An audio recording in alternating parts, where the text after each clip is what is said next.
السلام علیکم ورحمۃ اللہ وبرکاتہ۔ اس بار آپ کے لیے 40 احادیث نبویہ پر مشتمل ایک انمول تحفہ پیش کیا جا رہا ہے۔ 7ویں صدی ہجری کے مایہ-ناز محدث اور فقیہ امام ابو زکریا یحییٰ بن شرف نووی رحمۃ اللہ علیہ نے عبادات، اسلامی معاشرت اور اخلاق و آداب پر مبنی احادیث نبویہ کا ایک جامع، مختصر اور مستند ترین مجموعہ ترتیب دیا، جس کا نام 40 رکھا۔ حدیث نمبر 1، اصلاح نیت کی ضرورت و اہمیت۔ امیر المومنین ابو حفص عمر بن خطاب رضی اللہ عنہ سے روایت ہے، وہ کہتے ہیں میں نے رسول اللہ صلی اللہ علیہ وسلم کو فرماتے ہوئے سنا، تمام اعمال کا دار و مدار نیتوں پر ہے، اور ہر شخص کو اس کی نیت کے مطابق جزا ملے گی۔ جس کی ہجرت اللہ اور اس کے رسول کے لیے ہو تو اس کی ہجرت اللہ اور اس کے رسول کے لیے ہے، اور جس کی ہجرت حصول دنیا کے لیے یا کسی عورت سے نکاح کی غرض سے ہو تو اس کی ہجرت اسی چیز کے لیے ہے جس کے لیے اس نے ہجرت کی۔ حدیث نمبر 2، اسلام، ایمان اور احسان کے مفاہیم۔ سیدنا عمر رضی اللہ عنہ سے روایت ہے، فرماتے ہیں ایک دن ہم رسول اللہ صلی اللہ علیہ وسلم کی خدمت میں بیٹھے تھے کہ اچانک ایک شخص نمودار ہوا، جس کا لباس انتہائی سفید اور بال سخت سیاہ تھے، اس پر سفر کے آثار دکھائی دیتے تھے، نہ ہم میں سے کوئی اسے پہچانتا تھا۔ وہ آیا اور نبی اکرم صلی اللہ علیہ وسلم کے قریب اس طرح بیٹھا کہ اس نے اپنے گھٹنے آپ کے گھٹنوں کے ساتھ ملا دیے اور اپنے ہاتھ اپنی یا آپ کی رانوں پر رکھ دیے اور کہا، اے محمد، مجھے اسلام کے بارے میں بتائیے کہ اسلام کیا ہے۔ رسول اللہ صلی اللہ علیہ وسلم نے فرمایا، اسلام یہ ہے کہ تو گواہی دے کہ اللہ کے سوا کوئی سچا معبود نہیں، اور یہ کہ محمد اللہ کے رسول ہیں، نماز ادا کرے، زکوٰۃ دے، رمضان کے روزے رکھے، اور استطاعت ہو تو بیت اللہ کا حج کرے۔ اس نے کہا، آپ نے سچ فرمایا۔ حضرت عمر رضی اللہ عنہ کہتے ہیں ہمیں تعجب ہوا کہ وہ خود سوال کرتا ہے اور خود ہی جواب کی تصدیق کرتا ہے۔ پھر اس نے کہا، مجھے ایمان کے بارے میں بتائیے کہ ایمان کسے کہتے ہیں۔ آپ نے فرمایا، ایمان یہ ہے کہ تو اللہ پر، فرشتوں پر، اس کی نازل کردہ کتابوں پر، اس کے رسولوں پر، آخرت پر اور اچھی بری تقدیر پر ایمان رکھے۔ اس نے کہا، آپ نے بالکل درست فرمایا۔ پھر اس نے کہا، احسان کے بارے میں بتلائیے کہ احسان کسے کہتے ہیں۔ آپ نے فرمایا، احسان یہ ہے کہ تو اللہ کی عبادت یوں کرے گویا تو اسے دیکھ رہا ہے، اور اگر یہ مقام حاصل نہ ہو تو کم از کم یہ خیال رہے کہ وہ تجھے دیکھ رہا ہے، اگرچہ تم نہیں دیکھ رہے۔ پھر اس نے کہا کہ مجھے قیامت کے بارے میں بتلائیے کہ کب آئے گی۔ آپ نے فرمایا، اس کے متعلق میرا علم تمہارے علم سے زیادہ نہیں۔ اس نے کہا، تو پھر اس کی نشانیاں ہی بتلا دیں۔ آپ نے فرمایا کہ اس کی نشانیاں یہ ہیں کہ لونڈیاں اپنی مالکاؤں کو جنم دینے لگے، اور تم ننگے پاؤں، ننگے جسم، تنگ دست بکریوں کے چرواہوں کو دیکھو کہ وہ عمارتوں کی تعمیر میں حد سے تجاوز کرنے لگیں گے۔ اس کے بعد وہ سائل چلا گیا۔ کچھ وقت گزرنے کے بعد آپ نے فرمایا، عمر، جانتے ہو یہ سائل کون تھا؟ میں نے کہا، اللہ اور اس کا رسول ہی بہتر جانتے ہیں۔ آپ نے فرمایا، یہ جبریل تھے جو تمہیں تمہارا دین سکھانے آئے تھے۔ حدیث نمبر 3، ارکان اسلام۔ ابو عبد الرحمن سیدنا عبداللہ بن عمر بن خطاب رضی اللہ عنہما سے روایت ہے، کہتے ہیں میں نے رسول اللہ صلی اللہ علیہ وسلم کو فرماتے ہوئے سنا، اسلام کی بنیاد 5 چیزوں پر رکھی گئی ہے: گواہی دینا کہ اللہ کے سوا کوئی معبود برحق نہیں اور محمد اللہ کے رسول ہیں، نماز قائم کرنا، زکوٰۃ ادا کرنا، بیت اللہ کا حج کرنا اور رمضان المبارک کے روزے رکھنا۔ حدیث نمبر 4، انسان کے تخلیقی مراحل اور انجام آخرت۔ ابو عبد الرحمن سیدنا عبداللہ بن مسعود رضی اللہ عنہ سے روایت ہے، وہ کہتے ہیں صادق مصدوق رسول اللہ صلی اللہ علیہ وسلم نے ہم سے بیان فرمایا، تم میں سے ہر ایک کی تخلیق یوں ہوتی ہے کہ وہ والدہ کے پیٹ میں 40 یوم تک نطفے کی صورت میں، اس کے بعد اتنے ہی روز تک جمع ہوئے خون کی صورت میں، اور اس کے بعد اتنے ہی روز گوشت کے لوتھڑے کی صورت میں رہتا ہے، بعد ازاں اس کی طرف ایک فرشتہ بھیجا جاتا ہے، وہ آ کر اس میں روح پھونکتا ہے اور اس سے اس پیدا ہونے والے کے متعلق 4 باتیں، رزق، عمر، عمل اور اس کے شقی یعنی بدبخت یا سعید یعنی نیک بخت ہونے کے متعلق لکھنے کا حکم دیا جاتا ہے۔ اس اللہ کی قسم جس کے علاوہ کوئی سچا معبود نہیں، تم میں سے کوئی آدمی اہل جنت کے سے اعمال کرتا رہتا ہے یہاں تک کہ اس کے اور جنت کے مابین صرف ایک ہاتھ کا فاصلہ باقی رہ جاتا ہے تو اس پر وہ سابقہ تحریر غالب آ جاتی ہے اور وہ شخص اہل جہنم کا سا عمل کر کے جہنم میں چلا جاتا ہے، اور ایک شخص اہل جہنم کے سے عمل کرتا رہتا ہے یہاں تک کہ اس کے اور جہنم کے درمیان صرف ایک ہاتھ کا فاصلہ باقی رہ جاتا ہے تو وہ سابقہ تحریر غالب آ جاتی ہے اور وہ شخص اہل جنت کا سا عمل کر کے جنت میں چلا جاتا ہے۔ حدیث نمبر 5، مذمت بدعت۔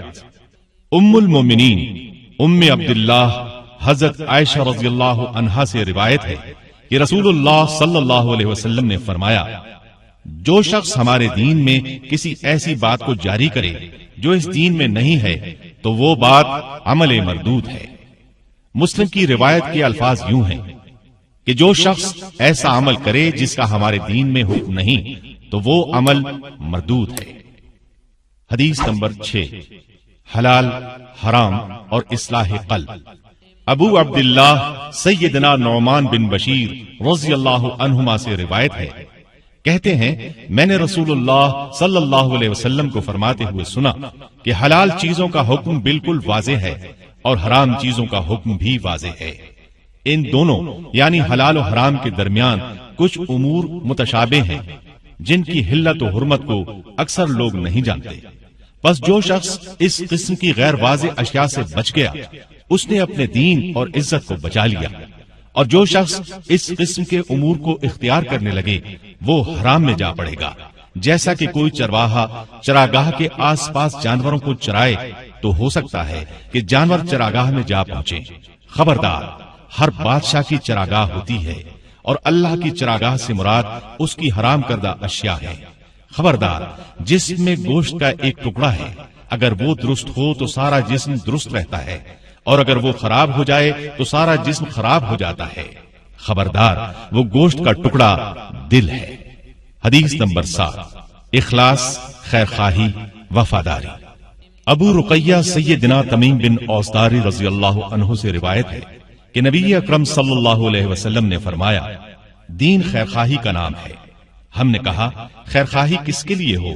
آپ نے فرمایا، اللہ کے لیے، اس کی کتاب کے لیے، اس کے رسول کے لیے، مسلمانوں کے حکمرانوں اور عوام کے لیے۔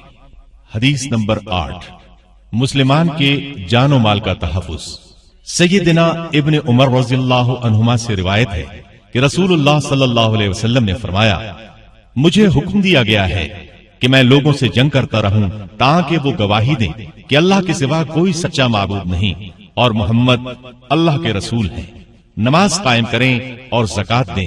جب وہ یہ کام کر لیں تو وہ مجھ سے اپنے خون اور اموال محفوظ کر لیں گے سوائے کسی اسلامی حق کے، اور ان کا حساب اللہ کے ذمے ہوگا۔ حدیث نمبر 9، اطاعت رسول کی فرضیت اور کثرت سوالات کی ممانعت۔ سیدنا ابو ہریرہ عبد الرحمن بن صخر رضی اللہ عنہ سے روایت ہے، فرمایا، میں نے رسول اللہ صلی اللہ علیہ وسلم کو فرماتے ہوئے سنا، میں تمہیں جس کام سے منع کروں اس سے باز رہو، اور جس کام کا حکم دوں اسے بقدر استطاعت بجا لاؤ۔ تم سے پہلے لوگوں کو ان کے کثرت سوالات اور انبیاء سے اختلاف نے ہلاک کر ڈالا تھا۔ حدیث نمبر 10، عقل حلال کی اہمیت اور کسب حرام کی مذمت۔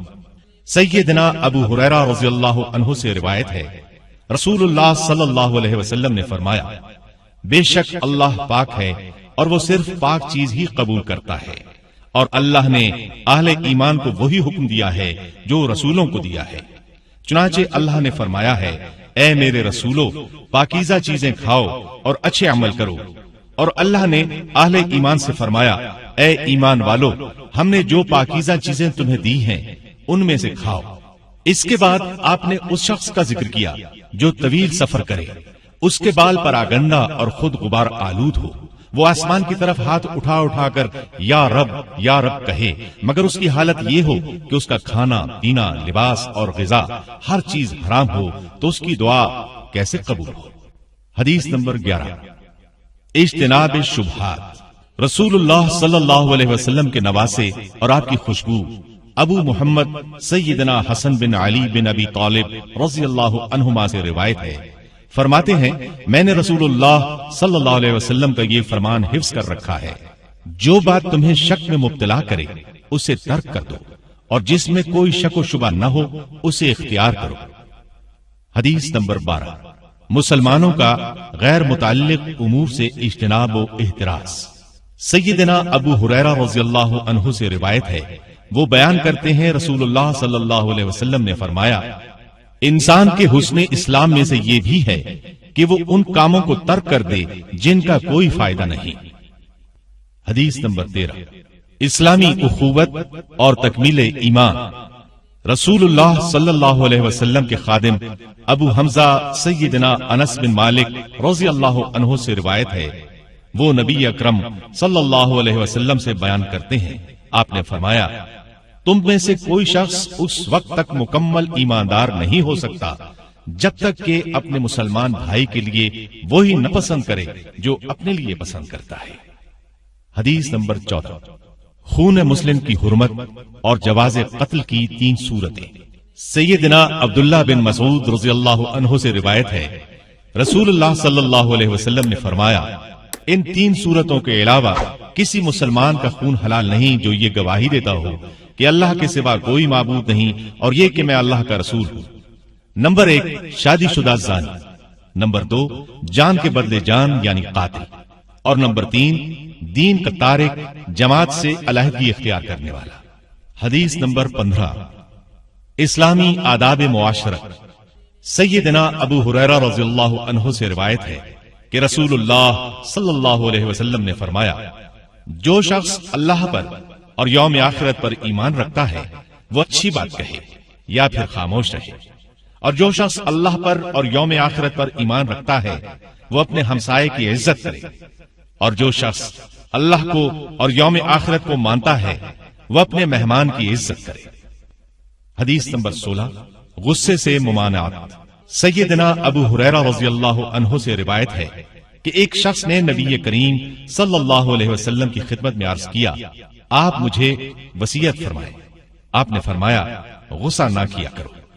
اس نے بار بار اپنا سوال دہرایا تو آپ نے بھی ہر بار یہی جواب دیا کہ غصہ نہ کیا کرو۔ حدیث نمبر 17، ہر کام سلیقے سے اور ہر ایک سے حسن سلوک۔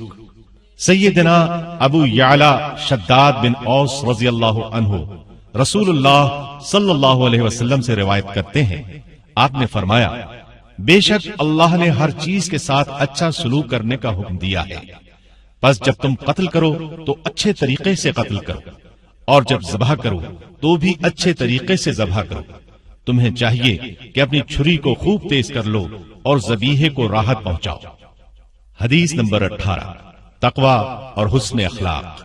سیدنا ابو ذر جندب بن جنادہ رضی اللہ عنہ اور ابو عبد الرحمن معاذ بن جبل رضی اللہ عنہ سے روایت ہے، رسول اللہ صلی اللہ علیہ وسلم نے فرمایا، تم جہاں کہیں بھی ہو اللہ کا خوف دل میں رکھا کرو اور گناہ کے بعد نیکی کر لیا کرو، وہ نیکی اس گناہ کو مٹا ڈالے گی، اور لوگوں کے ساتھ اچھے اخلاق سے پیش آیا کرو۔ حدیث نمبر 19، تقدیر اور توکل۔ سیدنا ابو العباس عبداللہ بن عباس رضی اللہ عنہما سے روایت ہے کہ ایک روز میں نبی اکرم صلی اللہ علیہ وسلم کے پیچھے تھا تو آپ نے فرمایا، اے لڑکے، میں تمہیں چند مفید باتیں بتاتا ہوں، تو اللہ کے احکام کی حفاظت کر، یعنی اس کے احکام کی پابندی کر، وہ تیری حفاظت کرے گا۔ تو اللہ کے احکام کی حفاظت کر، تو اسے اپنے سامنے پائے گا۔ جب تو سوال کرے تو اللہ ہی سے سوال کر، جب تو مدد طلب کرے تو اللہ ہی سے مدد مانگ۔ یاد رکھ، ساری دنیا جمع ہو کر تجھے فائدہ پہنچانا چاہے تو وہ تجھے کسی بات کا فائدہ اور نفع نہیں دے سکتی سوائے اس کے جو اللہ نے تیرے لیے مقدر کر رکھا ہے۔ اور اگر سارے لوگ مل کر تجھے نقصان پہنچانا چاہیں تو وہ تیرا کچھ بھی نہیں بگاڑ سکتے سوائے اس نقصان کے جو اللہ نے تمہارے لیے مقدر کر رکھا ہو۔ قلم اٹھا لیے گئے اور صحیفے خشک ہو چکے ہیں۔ اس حدیث کو امام ترمذی نے روایت کیا ہے۔ ترمذی کے علاوہ دوسرے محدثین کی روایت میں یوں ہے: تو اللہ کے احکام کی حفاظت کر، تو اسے اپنے سامنے پائے گا۔ تو خوشحالی میں اس کی طرف رجوع کر، وہ تنگ دستی کے وقت تیری مدد فرمائے گا۔ یاد رکھ، جو چیز تجھے نہیں ملی وہ تجھے مل ہی نہیں سکتی تھی، اور جو کچھ تجھے مل گیا اس سے تو محروم نہیں رہ سکتا تھا۔ یاد رکھ، اللہ کی مدد صبر سے وابستہ ہے، اور تکالیف و مصائب کے بعد کشادگی اور فراخی آتی ہے، اور تنگی کے بعد آسانی بھی ہوتی ہے۔ حدیث نمبر 20، شرم و حیا جزو ایمان ہے۔ سیدنا ابو مسعود عقبہ بن عمرو انصاری بدری رضی اللہ عنہ سے روایت ہے، رسول اللہ صلی اللہ علیہ وسلم نے فرمایا، سابقہ نبوت کے کلام میں سے لوگوں نے جو باتیں پائی ہیں ان میں سے ایک یہ بھی ہے کہ جب تو حیا چھوڑ دے تو جو دل چاہے کر۔ حدیث نمبر 21، اللہ تعالی پر ایمان اور اس پر ثابت قدمی۔ سیدنا ابو عمرو یا ابو عمرہ سفیان بن عبداللہ رضی اللہ عنہ سے روایت ہے، وہ فرماتے ہیں، میں نے کہا یا رسول اللہ، مجھے اسلام کے بارے میں کوئی ایسی واضح بات فرمائیں کہ اس کے متعلق مجھے آپ کے علاوہ کسی سے پوچھنے کی ضرورت نہ رہے۔ آپ نے فرمایا، تو کہہ میں اللہ پر ایمان لایا اور پھر اس پر ثابت قدم رہے۔ حدیث نمبر 22، فرائض اور حلال و حرام کا التزام۔ ابو عبداللہ سیدنا جابر بن عبداللہ انصاری رضی اللہ عنہما سے روایت ہے کہ ایک شخص نے رسول اللہ صلی اللہ علیہ وسلم سے کہا، فرمائیے اگر میں صرف فرض نمازیں ادا کروں، صرف رمضان کے روزے رکھوں، حلال کو حلال اور حرام کو حرام سمجھوں اور اس سے زیادہ کوئی عمل نہ کروں تو کیا میں جنت میں جا سکوں گا؟ آپ نے فرمایا ہاں۔ حدیث نمبر 23، وضو، ذکر، نماز، صدقہ، صبر اور قرآن کے فضائل۔ سیدنا ابو مالک حارث بن عاصم اشعری رضی اللہ عنہ سے روایت ہے، رسول اللہ صلی اللہ علیہ وسلم نے فرمایا، پاکیزگی نصف ایمان ہے۔ الحمدللہ کا کلمہ ترازو کو بھر دے گا، یعنی نیکی کے پلڑے کو وزنی کرے گا۔ الحمدللہ اور سبحان اللہ، یہ دونوں کلمے زمین و آسمان کے مابین خلا کو پر کرتے ہیں۔ نماز نمازی کے لیے نور ہے، صدقہ صدقہ کرنے والے کے لیے ایمان کی دلیل ہے، اور صبر کرنے والے کے لیے روشنی ہے، اور قرآن تمہارے حق میں یا تمہارے خلاف دلیل ہوگا۔ ہر شخص روزانہ اپنا سودا کرتا ہے، اور اس کے نتیجے میں یا تو خود کو جہنم سے آزاد کرا لیتا ہے یا خود کو تباہ کر بیٹھتا ہے۔ حدیث نمبر 24، حرمت ظلم اور حقیقت توحید۔ سیدنا ابو ذر غفاری رضی اللہ عنہ نبی اکرم صلی اللہ علیہ وسلم سے حدیث قدسی روایت کرتے ہیں کہ اللہ تعالیٰ نے فرمایا، میرے بندو، میں نے اپنے اوپر حرام کر رکھا ہے کہ کسی پر ظلم کروں، اور میں نے اسے تمہارے درمیان بھی حرام کر دیا ہے، لہٰذا تم ایک دوسرے پر ظلم نہ کرو۔ میرے بندو، تم سب گمراہ ہو سوائے اس کے جسے میں ہدایت دوں، بس تم مجھ سے ہدایت طلب کرو، میں تمہیں ضرور ہدایت دوں گا۔ میرے بندو، تم میں سے ہر ایک بھوکا ہے سوائے اس کے جسے میں کھانا دوں، تم مجھ سے کھانا مانگو، میں تمہیں ضرور کھانا دوں گا۔ میرے بندو، تم میں سے ہر ایک ننگا ہے سوائے اس کے جسے میں لباس پہناؤں، تم مجھ سے لباس طلب کرو، میں تمہیں لباس دوں گا۔ میرے بندو، تم دن رات گناہ کرتے ہو، میں تمام گناہ معاف کرنے والا ہوں، تم مجھ سے مغفرت طلب کرو، میں تمہیں بخش دوں گا۔ میرے بندو، تم مجھے کچھ نقصان پہنچا سکتے ہو نہ فائدہ۔ میرے بندو، تم میں سے اگلے پچھلے انسان اور جن سب کے سب نیک ترین بن جائیں تو اس سے میری حکومت میں بالکل اضافہ نہ ہوگا۔ میرے بندو، اگر تم میں سے اگلے پچھلے انسان اور جن بدترین بن جائیں تو اس سے میری حکومت میں بالکل کمی نہیں آئے گی۔ میرے بندو، اگر تمہارے اگلے پچھلے انسان اور جن تمام کے تمام کھلے میدان میں کھڑے ہو کر مجھ سے مانگیں اور میں ہر ایک کو اس کے مانگنے کے مطابق دیتا جاؤں تو اس سے میرے خزانوں میں بس اتنی سی کمی آتی ہے جتنی سمندر میں سوئی ڈبو کر نکالنے سے سمندر میں کمی آتی ہے۔ میرے بندو، میں تمہارے اعمال کو محفوظ کر رہا ہوں، تمہیں ان کی پوری جزا دوں گا۔ بس جو شخص اچھا نتیجہ پائے وہ اللہ تعالیٰ کی حمد کرے، اور جسے اچھا نتیجہ نہ ملے تو وہ صرف اپنے آپ ہی کو ملامت کرے۔ حدیث نمبر 25، صدقے کا حقیقی مفہوم۔ سیدنا ابو ذر غفاری رضی اللہ عنہ سے روایت ہے، چند صحابہ نے حضرت صلی اللہ علیہ وسلم سے عرض کیا، یا رسول اللہ، اہل ثروت تو اجر و ثواب میں سبقت لے گئے، کیونکہ وہ ہماری طرح نمازیں پڑھتے اور روزے رکھتے ہیں اور اپنے زائد مال میں سے صدقہ بھی کرتے ہیں۔ مال نہ ہونے کے سبب ہم صدقہ کرنے سے قاصر ہیں۔ آپ نے فرمایا، کیا اللہ نے تمہیں بھی صدقے کا سامان مہیا نہیں کیا؟ تمہارا ایک دفعہ سبحان اللہ کہنا صدقہ ہے، تمہارا ایک دفعہ اللہ اکبر کہنا صدقہ ہے، ایک دفعہ الحمدللہ کہنا صدقہ ہے، ایک دفعہ لا الہ الا اللہ کہنا صدقہ ہے، نیکی کا حکم دینا اور برائی سے روکنا صدقہ ہے، اور ہم بستری کرنے میں بھی صدقے کا ثواب ہے۔ صحابہ نے کہا، یا رسول اللہ، ہم میں سے کوئی شخص اپنی نفسانی خواہش کو پورا کرے تو اسے بھی ثواب ملتا ہے؟ آپ نے فرمایا، کیا خیال ہے، اگر وہ اسے حرام جگہ استعمال کرے تو اسے گناہ نہ ہوگا، ایسے ہی حلال مقام پر استعمال کرنے پر اجر بھی ملے گا۔ حدیث نمبر 26، ہر نیکی صدقہ ہے۔ سیدنا ابو ہریرہ رضی اللہ عنہ سے روایت ہے، رسول اللہ صلی اللہ علیہ وسلم نے فرمایا، انسان پر ہر جوڑ کی طرف سے روزانہ صدقہ کرنا ضروری ہے۔ دو آدمیوں کے درمیان انصاف کرنا صدقہ ہے۔ سواری کے بارے میں کسی سے تعاون کرنا، یعنی سواری پر سوار کرنا یا کسی کا سامان لاد کر اس کی مدد کرنا صدقہ ہے۔ اچھی بات صدقہ ہے۔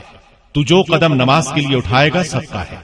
راستے سے ایذا اور تکلیف دینے والی چیز کو ہٹانا بھی صدقہ ہے۔ حدیث نمبر 27، نیکی اور گناہ کی پہچان۔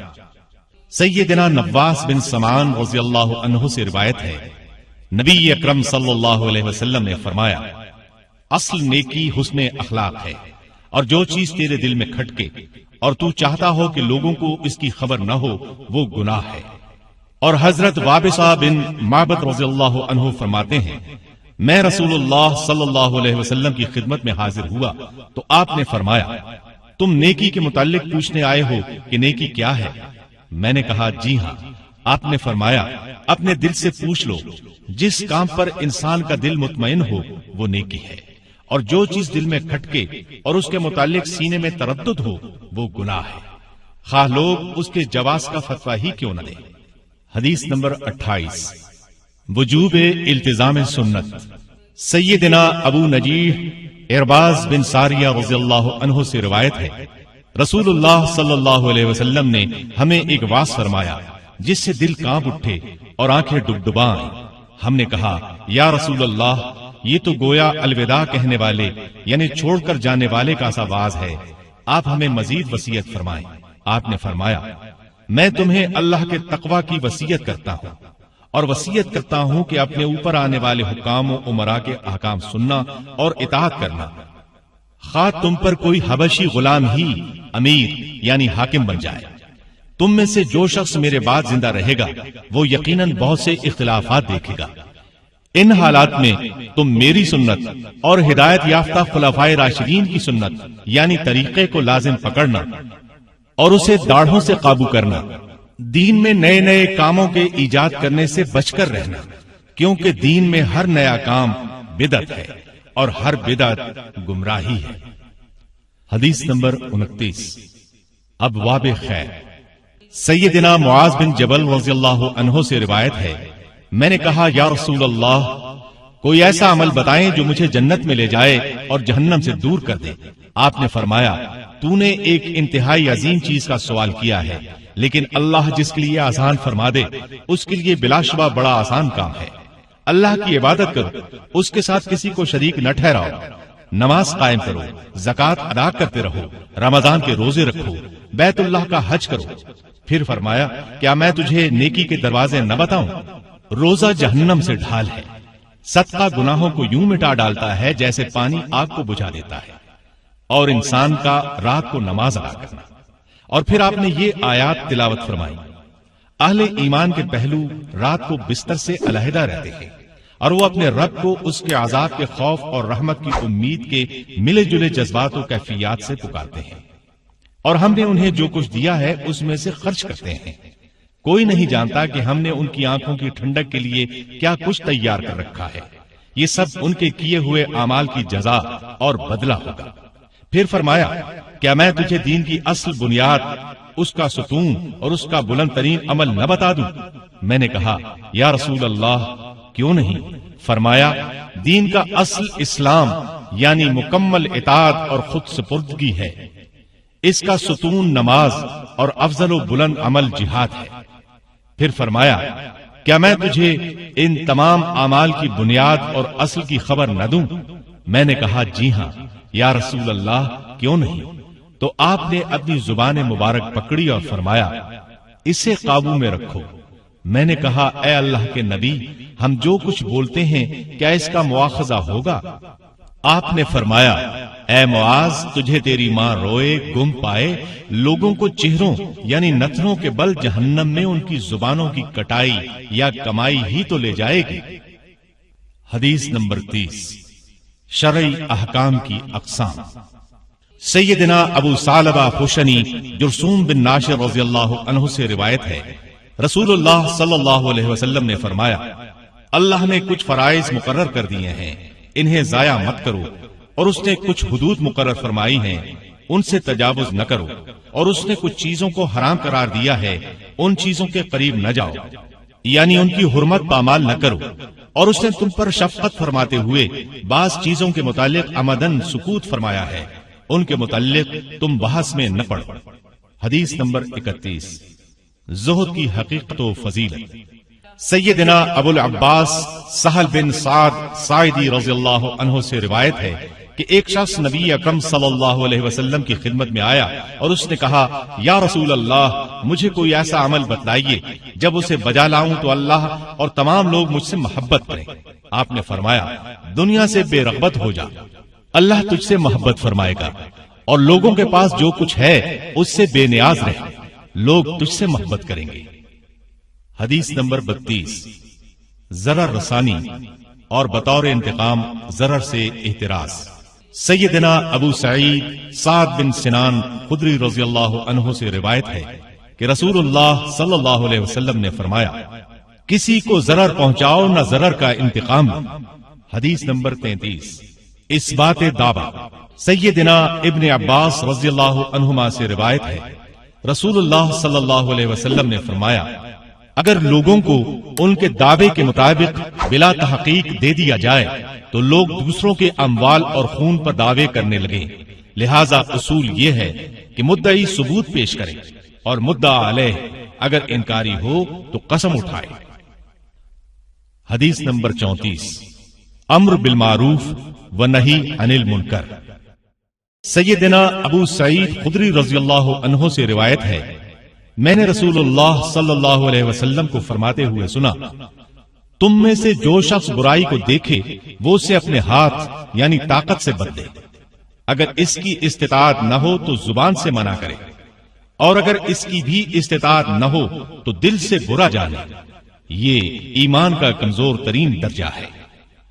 حدیث نمبر 35، اسلامی معاشرت کے اصول۔ سیدنا ابو ہریرہ رضی اللہ عنہ سے روایت ہے رسول اللہ صلی اللہ علیہ وسلم نے فرمایا ایک دوسرے پر حسد نہ کرو، کوئی چیز خریدنے کا ارادہ نہ ہو اور کوئی دوسرا شخص خرید رہا ہو تو خواہ مخواہ بولی میں حصہ لے کر قیمت نہ بڑھاؤ کہ وہ چیز اسے مہنگی ملے، آپس میں بغض نہ رکھو، ایک دوسرے سے منہ نہ موڑو، کسی کی بیع پر کوئی شخص بیع نہ کرے، اللہ کے بندو بھائی بھائی بن کر رہو، مسلمان مسلمان کا بھائی ہے، وہ اس پر ظلم کرتا ہے نہ اس کی مدد ترک کرتا ہے اور نہ اسے حقیر سمجھتا ہے۔ آپ نے سینے کی طرف اشارہ کر کے 3 بار فرمایا تقویٰ یہاں ہے۔ انسان کے لیے اتنا گناہ ہی کافی ہے کہ وہ اپنے مسلمان بھائی کو حقیر سمجھے۔ ہر مسلمان پر دوسرے مسلمان کا خون، مال اور عزت حرام ہے۔ حدیث نمبر 36، حسن معاشرت، تیسیر، ستر عیوب، طلب علم اور عمل کی فضیلت۔ سیدنا ابو ہریرہ رضی اللہ عنہ سے روایت ہے نبی اکرم صلی اللہ علیہ وسلم نے فرمایا جو شخص کسی مومن کی دنیا میں تکلیف رفع کرے گا اللہ قیامت کے روز اس کی تکلیفوں میں سے تکلیف رفع فرمائے گا۔ جو شخص کسی تنگ دست پر آسانی کرے اللہ اس کے لیے دنیا و آخرت میں آسانی فرمائے گا۔ جو شخص کسی مسلمان کی عیب پوشی کرے اللہ دنیا و آخرت میں اس کی عیب پوشی فرمائے گا۔ اللہ بندے کی مدد کرتا رہتا ہے جب تک بندہ اپنے بھائی کی مدد کرتا رہتا ہے۔ جو شخص طلب علم کی خاطر کوئی راہ چلے اس کے عوض اللہ اس کے لیے جنت کا راستہ آسان فرمائے گا۔ جب کچھ لوگ اللہ کے کسی گھر میں کتاب اللہ کی تلاوت اور تعلیم کے لیے جمع ہوتے ہیں تو ان پر سکینت نازل ہوتی ہے، اللہ کی رحمت انہیں ڈھانپ لیتی ہے اور اللہ کے فرشتے انہیں گھیر لیتے ہیں، اور اللہ ان لوگوں کا ذکر اپنے ہاں موجود مخلوق میں کرتا ہے، اور جسے خود اس کا عمل ہی پیچھے چھوڑ دے اس کا نسب اسے آگے نہیں لا سکتا۔ حدیث نمبر 37، اللہ تعالی کا فضل اور اس کی وسعت رحمت۔ سیدنا ابن عباس رضی اللہ عنہما سے روایت ہے، رسول اللہ صلی اللہ علیہ وسلم اللہ تبارک و تعالی سے روایت کرتے ہیں، یعنی یہ حدیث قدسی ہے، فرمایا اللہ نے نیکیاں اور برائیاں لکھ دی ہیں۔ پھر اس کی وضاحت یوں فرمائی کہ جو شخص نیکی کا ارادہ کرے ابھی اس نے عمل نہ کیا ہو، اللہ اسے اپنے ہاں مکمل نیکی درج فرما لیتا ہے، اور اگر نیکی کا ارادہ کر کے اس پر عمل بھی کر لے تو اللہ اس ایک نیکی کو اپنے ہاں 10 گنا سے لے کر 700 گنا بلکہ اس سے بھی کئی گنا زیادہ لکھ لیتا ہے، اور اگر انسان صرف برائی کا ارادہ کرے اور اس پر عمل نہ کرے تو بھی اللہ اسے اپنے ہاں مکمل نیکی لکھ لیتا ہے، اور برائی کا ارادہ کر کے عمل کر لے تو اللہ اپنے ہاں اسے صرف ایک ہی گناہ لکھتا ہے۔ حدیث نمبر 38، فرائض اور نوافل اللہ تعالیٰ کے قرب اور محبت کا ذریعہ ہے۔ سیدنا ابو ہریرہ رضی اللہ عنہ سے روایت ہے، رسول اللہ صلی اللہ علیہ وسلم نے فرمایا، اللہ کا ارشاد ہے، جو شخص میرے کسی ولی یعنی دوست سے عداوت رکھے میرا اس سے اعلان جنگ ہے۔ میرا بندہ میرے فرض کردہ امور کے سوا کسی اور چیز کے ذریعے میرے زیادہ قریب نہیں آ سکتا۔ میرا بندہ نوافل یعنی نفلی عبادات کے ذریعے میرے قریب ہوتا رہتا ہے، یہاں تک کہ میں اس سے محبت کرنے لگتا ہوں، اور جب میں اس سے محبت کرنے لگتا ہوں تو میں اس کا کان بن جاتا ہوں جس سے وہ سنتا ہے، اس کی آنکھ بن جاتا ہوں جس سے وہ دیکھتا ہے، اور اس کا ہاتھ بن جاتا ہوں جس سے وہ پکڑتا ہے، اور اس کا پاؤں بن جاتا ہوں جس سے وہ چلتا ہے۔ وہ مجھ سے مانگے تو میں اسے ضرور دیتا ہوں، مجھ سے پناہ طلب کرے تو میں اسے پناہ ضرور دیتا ہوں۔ حدیث نمبر 39، خطا، نسیان اور جبر و اکراہ کی معافی۔ سیدنا ابن عباس رضی اللہ عنہما سے روایت ہے کہ رسول اللہ صلی اللہ علیہ وسلم نے فرمایا، اللہ نے میری خاطر میری امت سے 3 قسم کے کاموں اور گناہوں کو معاف کر دیا ہے، خطا، نسیان اور وہ کام جن کے کرنے پر انسان مجبور کر دیا جائے۔ حدیث نمبر 40، دنیا کی بے ثباتی۔ سیدنا ابن عمر رضی اللہ عنہما سے روایت ہے، فرماتے ہیں رسول اللہ صلی اللہ علیہ وسلم نے میرے کندھوں کو پکڑ کر فرمایا، دنیا میں یوں رہو جیسے کہ اجنبی یا راہ چلتا مسافر ہو۔ ابن عمر رضی اللہ عنہما کہا کرتے تھے، شام ہو جائے تو صبح کا انتظار نہ کیا کرو، اور صبح ہو جائے تو شام کا انتظار نہ کرو۔ صحت کو بیماری سے پہلے اور زندگی کو موت سے پہلے غنیمت سمجھو۔ سبسکرائب کیجئے ہمارے چینل اور دبائیے بیل کا آئیکن تاکہ آپ کو ریگولر نوٹیفیکیشن اپڈیٹس مل سکے۔